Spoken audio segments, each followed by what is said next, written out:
À la une de ce journal, le Conseil des ministres adopte des projets de décret portant statut particulier des corps de santé et création d'un fonds national de l'emploi.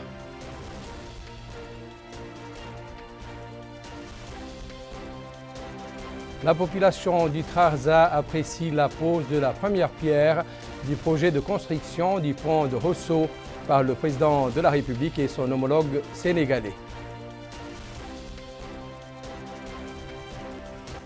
Le ministre de la Santé supervise à Nouakchott l'inauguration d'un magasin de conservation de médicaments relevant de la centrale d'achat des médicaments, équipements et consommables médicaux. Merci de rester fidèle à El Mauritania pour se prémunir de la Covid-19. Faites-vous vacciner et respectez les mesures barrières. La présidence de la République communique par décret en date de ce jour et nommé M. Omar Salek, cher Sidi Mohamed Omar Salek, membre de la commission d'organisation du centre d'organisation de la zone franche de Nouadhibou. Le président de la République, M. Mohamed Ould Cheikh El Ghazouani, a adressé le message de félicitations qui suit à son Altesse Cheikh Khalifa Ben Zayed El Nahyan, chef de l'État des Émirats arabes unis, à l'occasion de la célébration de la fête nationale de son pays. Le chef de l'État écrit, je le cite, Altesse et chers frères, à l'occasion de la célébration de la fête nationale de l'État frère des Émirats arabes unis, il m'est agréable d'exprimer à votre Altesse mes chaleureuses félicitations et mes meilleurs vœux de bonheur et de santé pour vous-même, de progrès et de prospérité pour le peuple émirati frère. Je réitère aussi à votre Altesse notre volonté constante de continuer d'œuvrer pour le renforcement des relations de fraternité et de coopération existant entre nos deux pays frères. Veuillez agréer, Altesse et chers frères, l'expression de ma très haute considération, votre frère, M. Mohamed Ould Cheikh El Ghazouani.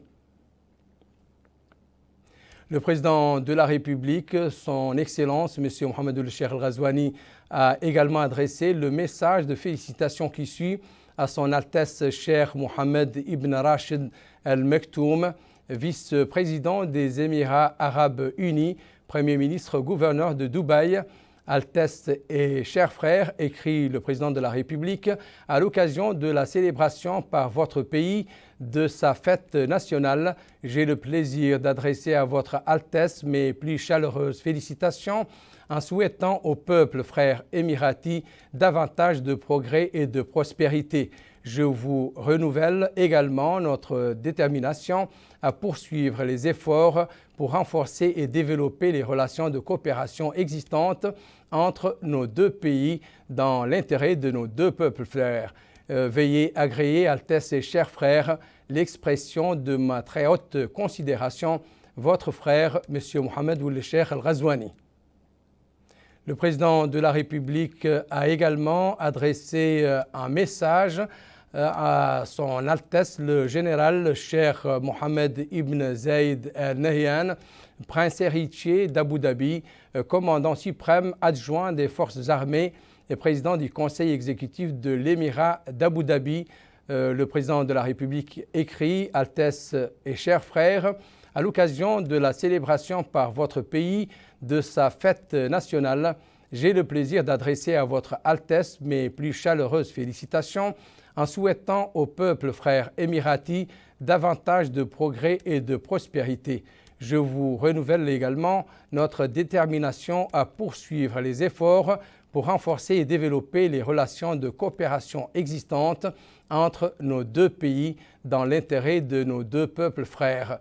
Veuillez agréer, Altesse et chers frères, l'expression de ma très haute considération, votre frère, M. Mohamed Ould Cheikh El Ghazouani. Je vous le disais dans les titres, le Conseil des ministres s'est réuni aujourd'hui sous la présidence de M. Mohamed Ould Cheikh El Ghazouani, président de la République. Le communiqué final sanctionnant les travaux de ce Conseil avec Abdelrahman Hamadan. Le Conseil des ministres s'est réuni le mercredi 1er décembre 2021 sous la présidence de son Excellence M. Mohamed Ould Cheikh El Ghazouani, président de la République. Le Conseil a examiné et adopté les deux projets de décrets suivants Projet de décret abrogeant, remplaçant et complétant certaines dispositions du décret numéro 2020-114 du 15 septembre 2020 portant statut particulier des corps de la santé. Le présent projet de décret est pris conformément aux dispositions de la loi numéro 9309 du 18 janvier 1993 portant statut général des fonctionnaires et agents contractuels de l'État. Il a pour objectif de permettre le reversement à compter de la date de sa publication des fonctionnaires titulaires appartenant au corps d'infirmier médical dans les corps des infirmiers. Projet de décret portant création d'un Fonds national de l'emploi et fixant ses modalités de gestion. Le présent projet de décret vise à mutualiser l'ensemble des fonds dédiés à l'emploi et à l'entrepreneuriat, à atténuer les charges de gestion et à améliorer la coordination entre les différents intervenants pour mieux refléter les activités publiques dans ce domaine. Le ministre des Affaires étrangères, de la coopération et des Mauritaniens de l'extérieur a présenté une communication relative à la situation internationale. Le ministre de l'Intérieur et de la décentralisation a présenté une communication relative à la situation intérieure.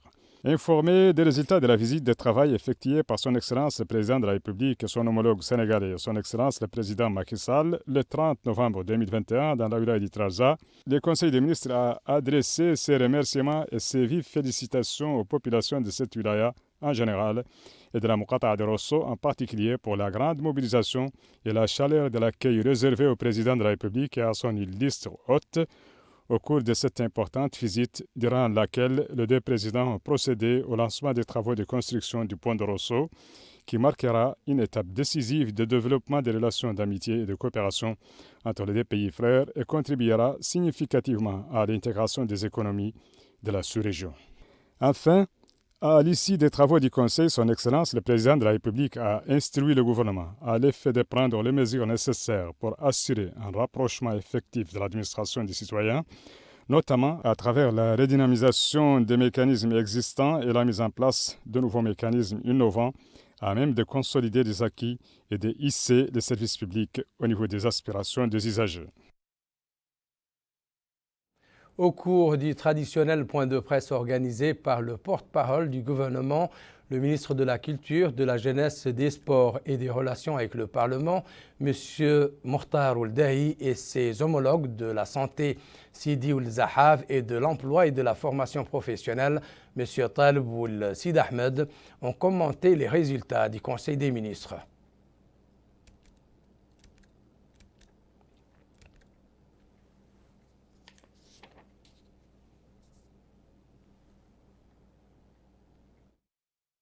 Plusieurs habitants de la wilaya du Trarza ont salué la visite de travail effectuée par le président de la République, M. Mohamed Ould Cheikh Al Ghazouani, accompagné de son homologue sénégalais, M. Macky Sall, dans la ville de Rosso, afin de superviser la pose de la première pierre du pont qui reliera notre pays à la République sœur du Sénégal.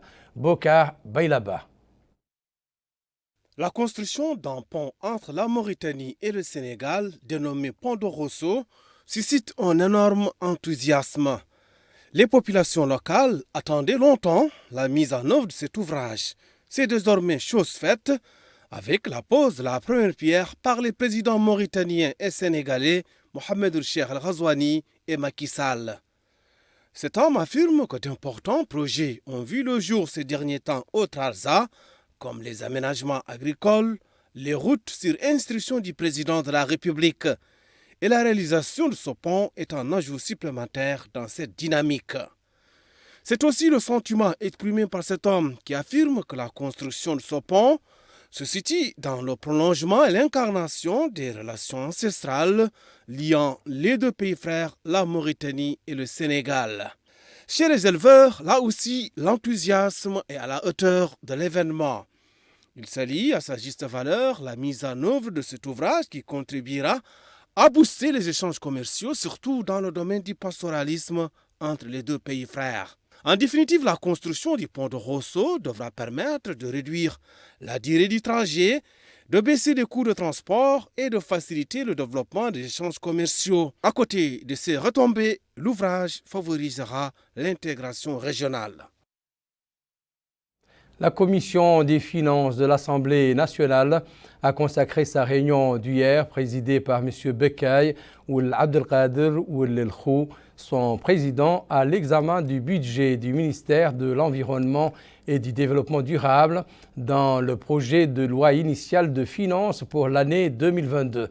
Au cours de la réunion, la commission a suivi un exposé sur le projet de budget présenté par la ministre de l'Environnement et du Développement durable, Mme Mariam Bekay, dans lequel elle a passé en revue les éléments de base de ce budget et les domaines de son déboursement.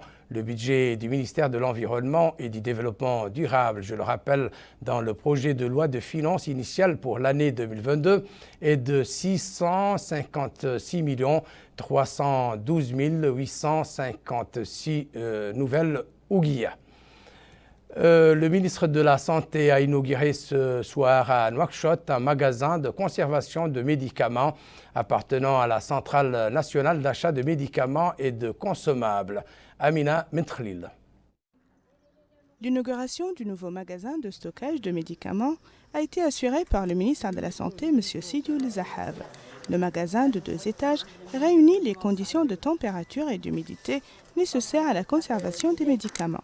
Des appareils électroniques spécialisés y sont installés pour surveiller et réajuster, si nécessaire, les conditions de stockage requises, en plus d'une chambre froide destinée au stockage spécifique de certains médicaments.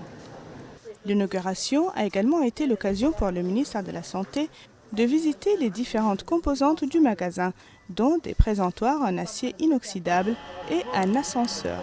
Lors de son intervention, M. Sidi Ould Zahab a affirmé que le magasin, objet de la présente inauguration, est équipé d'appareils modernes destinés au transport des médicaments et à l'adaptation des conditions de conservation, ainsi que des moyens de gestion sophistiqués de monitoring du magasin. Il a également informé le public de l'arrivée d'importantes quantités de médicaments, ce qui mettra fin à la pénurie de certains médicaments et assurera la couverture des besoins en médicaments sur tout le territoire national à des prix abordables. La directrice de centralisation d'achat des médicaments et des équipements médicaux a quant à elle affirmé que le nouveau centre répond aux normes internationales de conservation des médicaments et que les médicaments s'y trouvant sont destinés au secteur public. L'ascenseur peut charger un poids de 300 kg et la chambre froide ajuste la température intérieure automatiquement. Le secrétaire général du ministère de l'Équipement et des Transports a présidé aujourd'hui à Nouakchott la cérémonie de clôture de la campagne nationale de sensibilisation à la sécurité routière organisée par le ministère de l'Équipement et des Transports sous le slogan « Limitant la vitesse pour rendre nos routes plus sûres ». Naja Jakene. Une campagne de sensibilisation a été lancée sur la sécurité routière sous le thème de la réduction de la vitesse sur l'ensemble du territoire national. Cette campagne, qui durera 7 jours, vise à sensibiliser les citoyens, et notamment les chauffeurs, sur les mesures à prendre afin de limiter les accidents de la circulation. À cette occasion, le secrétaire général du ministère de l'Équipement et des Transports, a indiqué que pour faire face aux accidents de la route, le Conseil pour la sécurité routière a réactualisé la stratégie nationale de sécurité routière qui a été mise à jour et approuvée. Le CEMPA a souligné que cette stratégie est basée sur un ensemble d'axes, dont notamment le renforcement du cadre institutionnel et organisationnel, dans le but de sensibiliser les citoyens sur les mesures qui garantissent la sécurité routière. Il fallait prendre des mesures d'urgence pour informer, sensibiliser les citoyens pour diminuer le nombre d'accidents. C'était donc notre premier objectif. Le second était d'expliquer le rôle des intervenants à la sécurité routière et présenter aux citoyens de manière globale le matériel que nous utilisons dans le cadre de notre activité de sécurité routière. Le troisième objectif était d'accroître le nombre d'acteurs impliqués. En fait, l'idée ici, c'était de coordonner, de créer un cadre qui nous permette de coordonner nos actions entre acteurs qui interviennent dans la sécurité routière. Et le quatrième objectif, c'était de faire en sorte que le débat sur la sécurité routière devienne un débat citoyen, que les citoyens, aussi bien à Nouakchott qu'à l'intérieur du pays, s'approprient donc la stratégie de sécurité routière et qu'on en fasse une question citoyenne. Alors, quelles sont les activités que nous avons organisées? Au lancement officiel que nous avons effectué le 21 de ce mois, nous avons eu l'honneur d'accueillir le ministre de l'Équipement et des Transports, le ministre de l'Intérieur et de la décentralisation. Nous avons également accueilli les directeurs généraux de la Sûreté et du GGSR, ainsi que le chef d'état-major de la gendarmerie et des secrétaires généraux qui ont donc vraiment rehaussé le niveau de la cérémonie de lancement. Et cette cérémonie, comme vous le savez, a été largement médiatisée. Comme deuxième activité, c'est notre campagne médiatique. Nous avons effectivement lancé une campagne médiatique qui est actuellement en cours au niveau des médias officiels et des médias privés, mais également dans certains sites web, au niveau de la radio, de la télé, et donc de tous les médias que nous jugeons en tout cas pertinents pour faire passer le message. Et la troisième activité que nous avons y à mener concerne les prêches du vendredi. Le vendredi 26 novembre, sur l'ensemble du territoire, instruction a été donnée pour que les prêches, effectivement, abordent la question de la sécurité routière. Les organisateurs de cette campagne espèrent atteindre les objectifs escomptés, mais aussi la formation des chauffeurs sur les lois de la sécurité routière en vue d'une création d'une loi qui sanctionne tout contrevenant. Le ministère de la Santé, celui des Finances et le ministère de la Fonction publique et du Travail ont publié un décret conjoint abrogeant et complétant certaines dispositions du décret 2020-114 du 15 septembre 2020 portant statut particulier des corps de la santé. Le présent projet de décret vient en application des dispositions de la loi 0993 du 18 janvier 1993 qui porte sur le statut général des fonctionnaires et agents contractuels de l'État. Le projet de décret vise à annuler les modalités de l'article 17 du décret 2020-114 du 15 septembre 2020 portant statut particulier des corps de la santé, de changer l'article 17 annulé par un nouvel article 17 définissant les modalités d'accès au corps des infirmiers conformément aux dispositions du présent projet de décret. Le projet de décret actuel introduit l'article 26 répété qui impose la réintégration des fonctionnaires officialisés appartenant au corps médical infirmier à compter de la date du présent projet de décret dans le corps infirmier. Pour en savoir plus sur ce sujet, nous accueillons sur ce plateau le directeur des ressources humaines au ministère de la Santé, M. Cheikh Bey Ould Mkhetrat. Monsieur, bonsoir. Bonsoir à tout le monde. Avez-vous plus de détails sur le projet de décret conjoint et ses objectifs? Merci beaucoup. Je voudrais tout d'abord rectifier. Il s'agit bien de Cheikh Bey Ould Cheikh Abdallahi, directeur des ressources humaines du ministère de la Santé. Je tiens tout d'abord à vous remercier pour m'avoir donné l'occasion de m'adresser aux téléspectateurs et particulièrement au personnel du ministère de la Santé pour leur faire la synthèse du décret pris aujourd'hui en Conseil des ministres. Mais avant de faire de donner la teneur de ce décret, je voudrais quand même revenir en arrière un peu. En fait, en 2020, un décret, c'est le décret donc 114-2020 du 15 septembre 2020 a été pris suite donc à la séparation des secteurs de la santé et des affaires sociales. Et les principales modifications apportées au décret initial, donc qui porte statut particulier des corps de la santé et des affaires sociales, c'était tout d'abord de supprimer toutes les dispositions relatives aux affaires sociales qui disposent désormais de leur propre statut, de supprimer les corps des infirmiers de santé, appelés communément IS, et des infirmières obstétricales, appelées IO, et le reversement du personnel classé dans ces deux catégories respectivement dans le corps des infirmiers d'État et des sages-femmes. Et il y a lieu de signaler que ces deux corps ont été supprimés parce qu'ils n'existent nulle part dans les corps de santé de la sous-région. Donc les objectifs visés par cette modification du décret initial, c'était donc d'adapter les corps de la santé de Mauritanie à la nomenclature standard des corps de la santé dans la sous-région, de favoriser la reconnaissance des diplômes délivrés par les écoles de santé publiques et de permettre donc une mobilité géographique des détenteurs de ces diplômes. Donc le décret pris aujourd'hui en Conseil des ministres vient donc compléter, abroger certaines dispositions du décret 114-2020 du 15 septembre 2020. Deux modifications principales y ont été apportées. Tout d'abord, c'est le reversement du personnel classé dans le corps des IM, dans le nouveau corps des infirmiers. Et la deuxième modification consiste donc à définir les conditions d'accès pour les nouveaux recrutés au corps des infirmiers. Il y a trois conditions auxquelles il faut satisfaire. Tout d'abord, il faut justifier d'une ancienneté de 2 ans, donc il faut avoir exercé pendant 2 ans dans une structure sanitaire. Deuxièmement, il faut participer au concours interne et admettre au concours interne et par la suite suivre une formation d'1 année dans l'une des écoles de santé publique. Voilà donc essentiellement les deux modifications qui ont été apportées au décret 114-2020 du 15 septembre 2020 et qui ont fait l'objet du décret pris aujourd'hui en Conseil des ministres. Tant mieux. Et quand est-ce que commencera réellement la mise en œuvre du projet Dès la signature du décret, il sera donc exécuté et donc tout le personnel qui existe, qui est actuellement classé dans le corps des infirmiers, va être reclassé dans le corps des infirmiers qui est nouvellement créé. Merci, messieurs, pour avoir accepté notre invitation et de vous prêter également à nos questions. Je rappelle que vous êtes le directeur des ressources humaines au ministère de la Santé, M. Cheikh Bey Ould Mkhetrat. Merci, Cheikh Abdallah.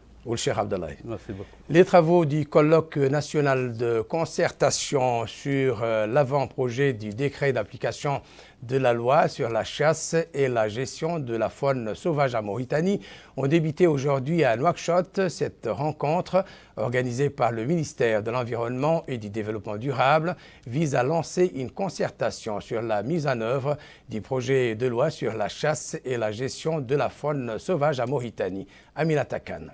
Les travaux du colloque national de concertation sur l'avant-projet du décret d'application de la loi sur la chasse et la gestion de la faune sauvage ont débuté aujourd'hui. Cette rencontre qui regroupe 40 participants des différents secteurs concernés par la chasse et les organisations professionnelles actives dans le domaine va conduire à une réflexion globale sur la thématique du colloque en prenant en compte les dimensions de la désertification, des défis environnementaux, mais également des changements climatiques. Le secrétaire général du ministère de l'Environnement et du Développement durable, Mohamed Abdallahi Salem ou Ahmed Doua, a souligné dans son allocution que cette rencontre de concertation sur le décret d'application de la loi sur la chasse et la gestion de la faune sauvage traduit l'intérêt que porte le président de la République à la protection des écosystèmes, ajoutant que l'application de toute loi nécessite de préciser et de détailler toutes les dimensions et procédures liées à sa mise en œuvre. Il est attendu de ce décret d'application la mise en œuvre de la loi précitée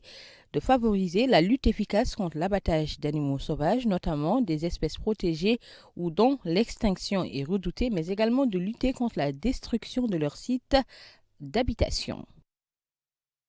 Dans la wilaya de Guidimara, le Wali, accompagné du président de son conseil régional, a supervisé hier à Sélibabi l'ouverture des journées portes ouvertes sur les missions des associations locales de gestion collective du milieu environnemental de la wilaya. Les journées portes ouvertes sur les missions des associations locales de gestion collective du milieu environnemental de la wilaya de Guidimara ont débuté hier à Sélibabi. Ces journées sont organisées en coopération entre le Conseil régional du Guidimara, le ministère de l'Environnement et du Développement durable et la coopération allemande. Le Wali a indiqué que l'environnement est un pilier fondamental de tout développement et qu'il constitue un axe majeur du programme Tahoudati du président de la République, M. Mohamed Cheikh Ghazouani, dans lequel les politiques de développement ont été élaborées dans le respect de l'environnement et en cohérence avec ses différents indicateurs.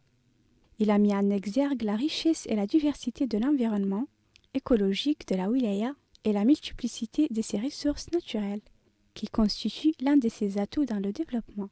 Les débats au cours de cet atelier révéleront, dit-il, la richesse des expériences en la matière pour les associations des comités de gestion locale de la wilaya. M. Issa Koulibaly a indiqué: Ces journées portes ouvertes se tiennent à quelques semaines seulement de la clôture officielle du programme Co-gestion des ressources maritimes, côtières et terrestres et le lancement du nouveau projet cogestion des ressources naturelles terrestres. Par ailleurs, des visites guidées sont au menu de ces journées. Ce sera une occasion pour les spécialistes d'expliquer aux participants les enjeux des AGLC et de la gestion décentralisée des ressources naturelles. Aussi, des expositions de produits locaux issus de l'agriculture, de l'artisanat et de l'élevage constitueront un moment phare pour faire connaître le savoir-faire local. Au plan culturel, il y aura des ateliers scientifiques sur la gestion de la diversité biologique et l'approche de gestion décentralisée des ressources naturelles, ainsi que des activités sur l'éducation environnementale. Je ne peux terminer sans rappeler l'intérêt que porte le président de la République aux problématiques environnementales et partant au changement climatique. La représentante de la coopération allemande a indiqué: Après les visites de terrain de la semaine dernière et du week-end dernier, je comprends l'importance d'exposer les produits locaux, de s'approcher du client, de créer des réseaux et d'échanger sur les bonnes pratiques. Je suis très enchantée de voir que ce sont les femmes qui ont fabriqué les produits locaux. Ça donne un rôle très important aux femmes. Ça leur permet de générer des revenus et de contribuer à la lutte contre la pauvreté. Contribue aussi au bien-être des familles et donc des villages. Et finalement, ça augmente leur indépendance. Donc, il faut continuer dans ce sens, mais il faut aussi diversifier la gamme des produits. À présent, la situation épidémiologique du pays relative à la Covid-19 qui a été concrétisée ces dernières 24 heures par 73 nouveaux cas de contamination, 81 guérisons et 3 décès malheureusement. Ces résultats portent le cumul à 39 339 cas de contamination, dont 37 627 guérisons et 835 décès.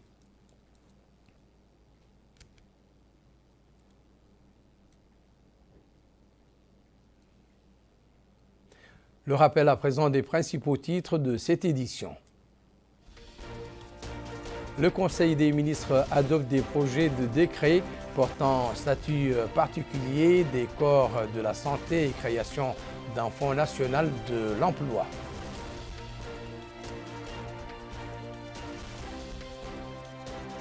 La population du Trarza apprécie la pose de la première pierre du projet de construction du pont de Rosso par le président de la République et son homologue sénégalais.